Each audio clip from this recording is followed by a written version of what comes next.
In December of 1872, more than 200 Yavapai Indians were camped in a cave above the Salt River Canyon in the Arizona Territory. Earlier that year, a general order proclaimed all Native Americans in the Arizona Territory who were not on reservations were to be considered hostile. Soldiers from nearby Fort McDowell were sent to round up the remaining Yavapai. They searched the area for weeks, looking for their camp. The Yavapai were on the run literally for their lives. The chief told the boy to go out and seek out that other group, the Yavapais, that was close. He was captured and he was forced to reveal the location of the cave. When they surrounded the cave, they just fired into the cave.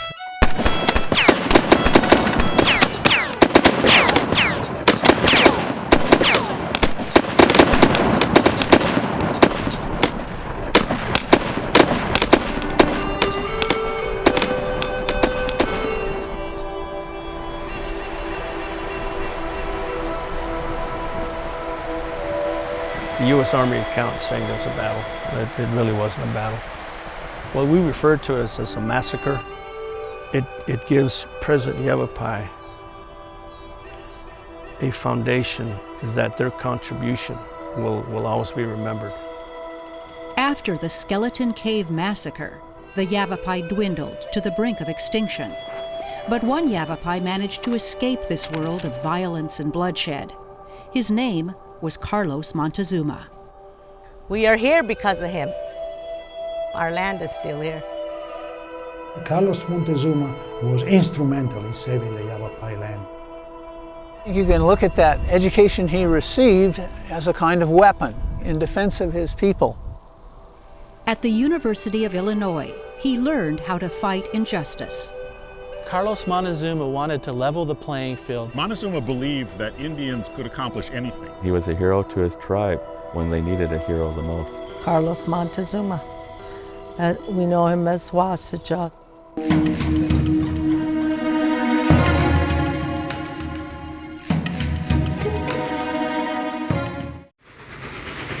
In January of 1900, a train traveled through the Southwest. On board were the Carlisle Indians, a football team whose players really were Native Americans. They were on a barnstorming tour across the country, beating the top college teams of the day.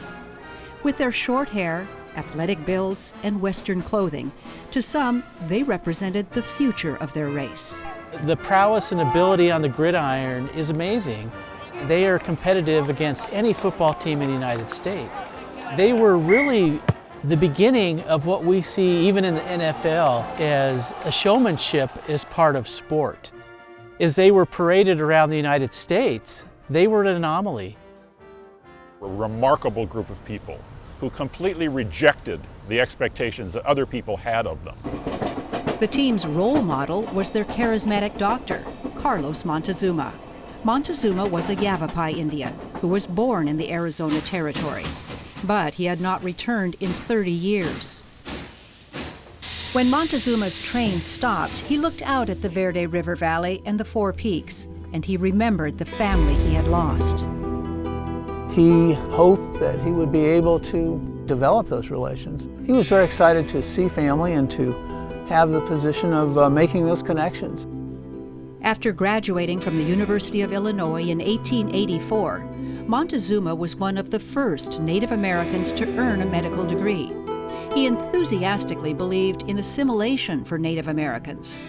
He wanted the American Indian to leave the blanket and come into society. He was proud to be an American Indian, but that was an identity, not necessarily a way of life. Montezuma saw the sun on the mountains and was struck by the desert beauty. He knew that this beautiful place was also the scene of great suffering. When Montezuma returned to Arizona, his cousin Mike Burns told him about the massacre at Skeleton Cave. Burns was the young boy who led the soldiers to the Yavapai camp and then watched in horror as his family was killed. Burns took Montezuma to the cave. There were still bloodstains on the walls and bones on the floor. Montezuma broke down at the sight. He shared the pain his cousin felt. When Carlos Montezuma was born in 1866, he was named Wassaja, or beckoning in his native Yavapai language. The Yavapai lived in fear of attack by the military and also rival tribes. There was a rivalry between my tribe, the Gila River Pima, and the Yavapai. Those historic rivalries were exacerbated once the Americans started settling the area and they started creating competition for scarce resources. This Yavapai nation has been under attack throughout its history. In October of 1871, when Wassaja was 5 years old, his tribe was camped near the Iron Mountains.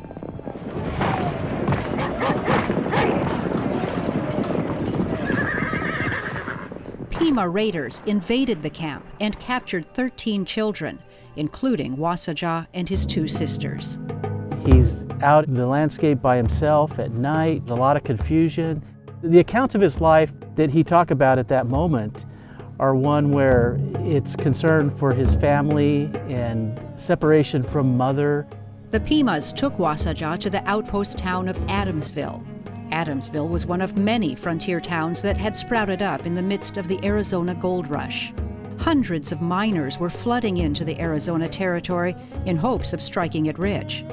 Along with them came an Italian photographer named Carlo Gentile. In the Adamsville Square, Gentile was struck by the sight of a scared little Indian boy being offered for sale by 2 Pima warriors. Slavery had been abolished 5 years earlier, but it was still a fact of life for Native Americans. Chances were that if they could not sell the boy, they would have killed him, because they had no way to maintain it, to provide for the boy. Gentile offered the Pimas all the money he had, 30 silver pieces, in exchange for the boy. When the Pimas walked away from Wassaja, he tried to run after them. He feared for his life being left with this strange-looking white man. One of the Pimas took the money and bought a new coat. Then Gentile took his photo. Gentile, with his thick Italian accent, must have heightened that confusion of who is this man and why is he interested in me? And I can only imagine how the relationship began to grow between Carlo Gentile and little Carlos Montezuma. Gentile took little Wassaja to Florence, Arizona.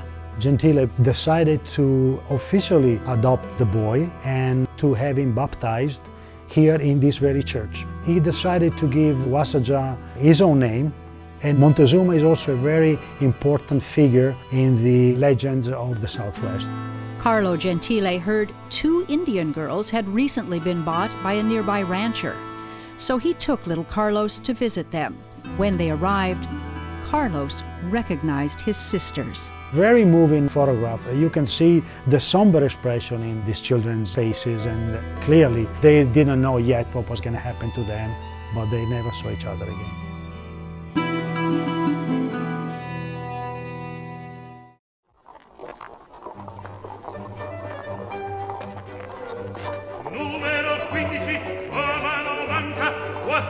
I can only imagine Gentile on his picture wagon singing Italian songs, and the little Carlos Montezuma may be singing along. Little Carlos and Gentile set off in a wagon with 150 pounds of photographic equipment. The 2 traveled to the Grand Canyon. We traveled also eventually to different parts of the Arizona territory to take in additional photographs. Carlos Montezuma helped Gentile with his processes when he prepared his plates for photographs. 1860s are sort of an interesting era. There's very, very little documentation photographically of Arizona during this time.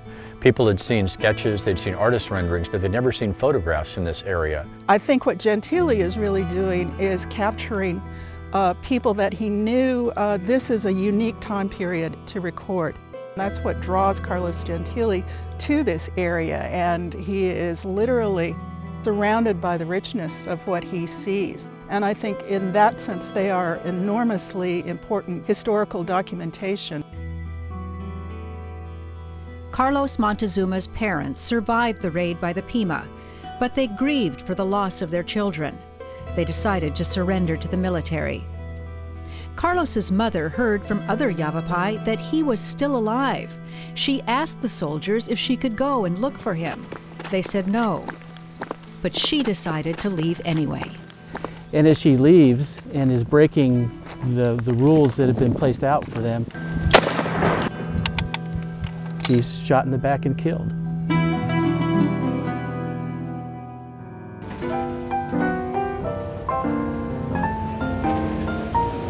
After traveling for months, Gentile wanted to head back east to sell his work, so he and little Carlos boarded a train to Chicago.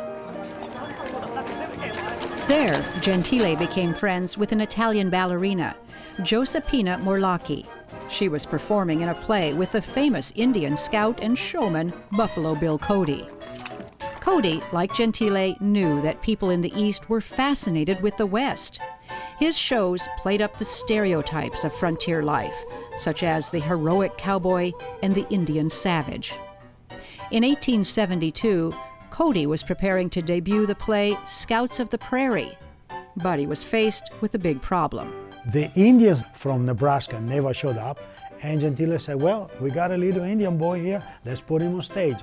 He was given an artistic name of Azteca, the son of Cochise. Of course, he was not the son of Apache Chief Cochise. While Carlos performed, Gentile sold photos of the performers. They toured with the company for several months, then they returned to Chicago. For the first time in a long time, Carlos and Gentile settled in one place. It allowed Carlos to make some friends in the neighborhood and to go to school. Carlos enjoyed learning, but Gentile struggled to make a living. So Gentile did the best he could. Even though he was a very good photographer in it, financially he was always in trouble. Gentile knew that his itinerant lifestyle was hard on Carlos's education. He asked a Baptist organization for help. The group stated their mission was Christianizing and civilizing the Indians of our country. They found a home for Carlos with Reverend William Stedman of Urbana, Illinois. The Stedmans were Baptists. The Baptists believed in the transformation of the individual. Now, a lot of that had a religious basis, but it also had to do with the idea of people becoming what they were destined to be and who they were destined to be. He needed stability, he needed a family, and even Montezuma himself said it was for the best. The Stedmans' 5 children called him Brother Monty. Reverend Stedman hired tutors to help Montezuma get caught up in his studies. In 1880, Carlos Montezuma was admitted to the University of Illinois at the age of 14. He decided to study chemistry. He already had experience mixing chemicals from helping Gentile process photographs. I think Montezuma liked being at Illinois. He liked being a student here. He was very good at what he did. He was successful. He was also in a town that he had come to know. It was a small school. It was pretty informal. People made a space for him, even though it was virtually all white. Most of Carlos's classmates at Illinois had never met a Native American. Indians had been forcibly removed from Illinois in the early 19th century. They didn't disappear. They were forced away. Carlos Montezuma is an anomaly. There are no other Native Americans in Urbana-Champaign and on campus. Everything that people at that time know of Native Americans are really through probably the dime store novel. People become very interested as he tells this larger-than-life story of leaving a traditional life to entering into Western civilization. Montezuma started writing for the student newspaper, the Illini. In his articles, he urged people to work for the betterment of Indians with the same passion that was given to freeing the slaves. Montezuma joined the Student Debate Club and gave speeches about Indian history before white settlers. He spoke of Indian bravery, defending their land against overwhelming odds. He's in this real awkward moment of trying to figure out who is he as a Native American. And it really starts setting the stage for his future activism. And he really starts to see that he is an equal amongst the other students. I think the most important thing that Illinois gave Montezuma was a sense of self-confidence and a sense of achievement. He was always a formidable presence. He was a person to be reckoned with. He was not afraid to disagree with people. He had very strong views. Sometimes he was in the minority, but people always respected him. They respected his thoughtfulness and they respected his vision. Montezuma was president of his class when he graduated in 1884. He decided to pursue a medical degree and was accepted at the Chicago Medical School. He paid his tuition by working in a pharmacy. He really felt this as a kind of a base from which he could then launch the rest of his life. And he became really an advocate of Indian progress and Indian advancement. Montezuma wanted to prove through his own life and his own career that Indians were capable of anything and everything.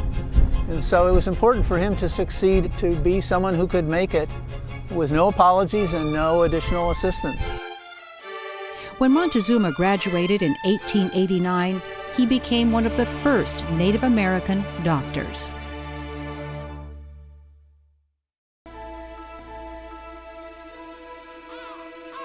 While Montezuma was immersed in white society, violent conflicts raged across the American West.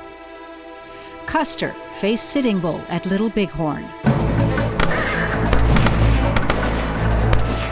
But the Indian victory was the beginning of the end.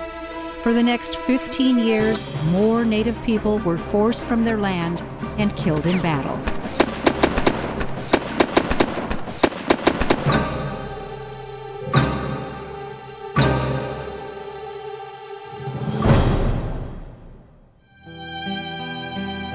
In 1890, the last major military operation, the Wounded Knee Massacre, left the American public with this image of Indians as lawless, backward, violent people who could not adapt to modern life. The people who began to question that old propaganda view were people who had been influenced by the Civil War, and so those people looked at American Indians and said if they could own land as individuals, if they could be educated, if they could become Christian, then they could become citizens like everyone else. The government took a new step in dealing with what they called the Indian problem. In 1879, the U.S. government funded the first Indian boarding school in Carlisle, Pennsylvania. The school was under the direction of Captain Richard Pratt. After the Civil War, Pratt oversaw an all-black unit that was famously called the Buffalo Soldiers. His positive experience with these African-American troops led him to believe that Native Americans could also find a path into mainstream society. Students at Carlisle and other Indian boarding schools were not allowed to wear Native clothing, practice Native religions, or speak their native tongue. Pratt, in his design for Carlisle, really becomes one of a philosophy of kill the Indian to save the man. And it was one that really was about cultural genocide. But at the time, people believed this was a good thing to do. This was something that would be progressive. That was the most optimistic view of Indians being held by people we might call liberals or bleeding hearts today.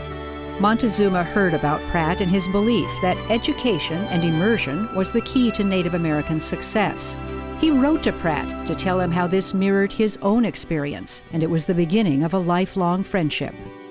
With encouragement from Pratt, Montezuma decided to apply for a job with the Office of Indian Affairs. Just 1 year after the massacre at Wounded Knee, he was sent to the Dakota Territory to work as a doctor at the Indian boarding school. One of the biggest frustrations he had in serving was seeing corruption and bureaucracy really hinder success and well-being of Native Americans. Conditions on reservations were dismal. Dismal. There was poverty, there was neglect, there was a lot of corruption on the part of the Bureau of Indian Affairs. He was quite aware that it's not because Indians are inherently corrupt, but rather they're put into a corrupt system. As long as reservation conditions were in poor shape, the Indian Bureau had justification for its existence. It must have been hard for him to realize that these are the kinds of realities that my people must be enduring. Montezuma sent letter after letter asking for more food and medical supplies, but his requests were ignored. After 3 years, he had enough. Pratt offered Montezuma a position at Carlisle as the school doctor and sent him on trips with the football team. Across the country, Montezuma recruited students to Carlisle and promoted the philosophy that Native Americans should forsake traditional ways. When the train stopped in Arizona, Montezuma was welcomed home by his Yavapai cousins. My mother at the time was just a little girl. When he was leaving, they cried, to go with him. He experienced what all Native people experience when they've been away from home too long, and they start to rediscover their family. They just naturally want to deepen those ties. Montezuma's tribe, the Fort McDowell Yavapai, lived 15 miles east of Phoenix. In 1903, President Teddy Roosevelt signed an executive order giving the Yavapai 40 square miles of their ancestral territory in the shadow of the Red Mountain, along the Salt and Verde rivers. But as Phoenix continued to expand, a group of developers and ranchers wanted access to this prime land. They asked the government to move the Yavapai onto the Salt River Pima Reservation. Yavapai tribal leaders appealed to the Office of Indian Affairs, but their pleas fell on deaf ears. So they turned to Dr. Montezuma. He's having people say to him, "You are the only thing really that stands between us and disaster. You're the only kind of person who can interpret that world to us and who can help us remain where we want to be, and that's here." I don't know if we could have started over. It would have been hard. You're talking about much more than just political or legal rights. You're talking about survival itself. Montezuma argued that the order establishing Fort McDowell gave the Yavapai the rights to the water on their land. He took his argument all the way to Washington, D.C. So here was Montezuma, who was smarter, better educated, coming seemingly out of nowhere, saying, "No, wait, this isn't right." He defended vehemently the land and water rights of his tribe. People working for the Bureau of Indian Affairs at this time, they're referring to Montezuma's followers as thick-headed Indians, as the members of the Bolsheviki element. Back to his experience at the University of Illinois, being part of that debate society gives him the tools to really call out people, and they're intimidated. And that intimidation is one that creates fear in those that are abusing the government systems. The developers backed down. Montezuma's anger at the reservation system did not subside. His experience on the reservations become the backbone for his magazine, Wassaja, where he calls out government and he calls out the Bureau. Montezuma appealed to Native Americans across the nation that they should start an intertribal organization. He wanted Indians to govern themselves. During his lifetime, labor unions were forming, all sorts of interest groups and reform organizations were founded. Ethnic groups were organizing. Montezuma believed that Indians could have a similar kind of organization. Montezuma worked for 10 years to organize the Society of American Indians. It was the first Native American rights organization that was created by Indians. Once he got into the public arena, he had to face the fact that most Americans didn't care about Indian affairs, and most of the people had completely opposite ideas than he did about them. They thought of Indians as backward. He thought of Indians as human beings, as people who were capable of accomplishing anything in the world. He did something very brave during World War I.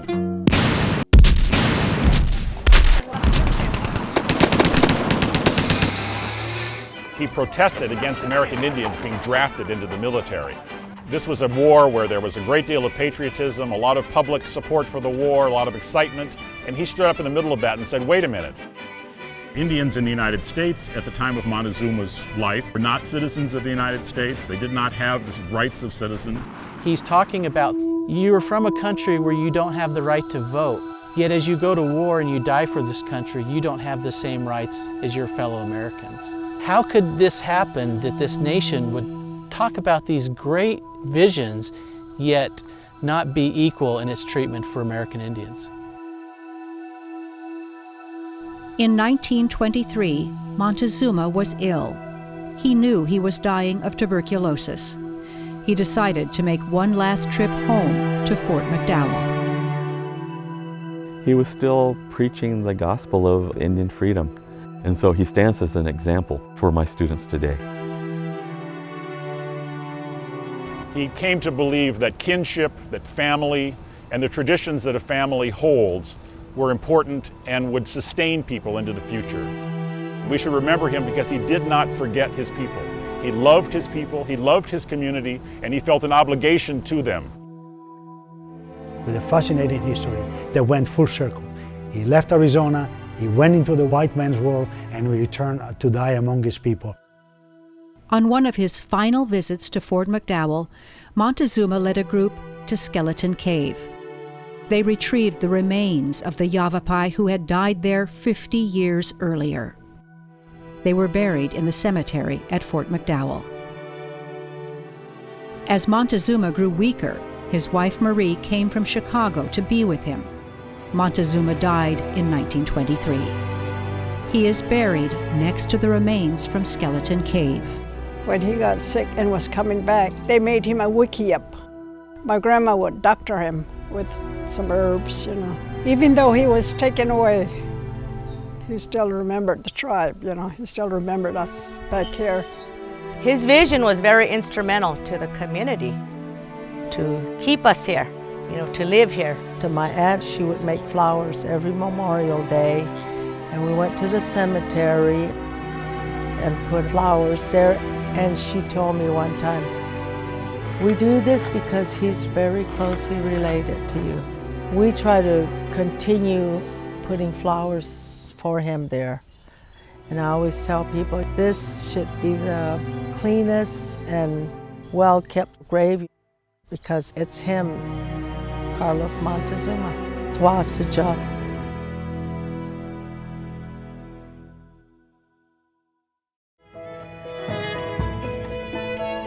Today, the Fort McDowell Yavapai Nation is a thriving, vibrant community that will never forget the man they call Wassaja.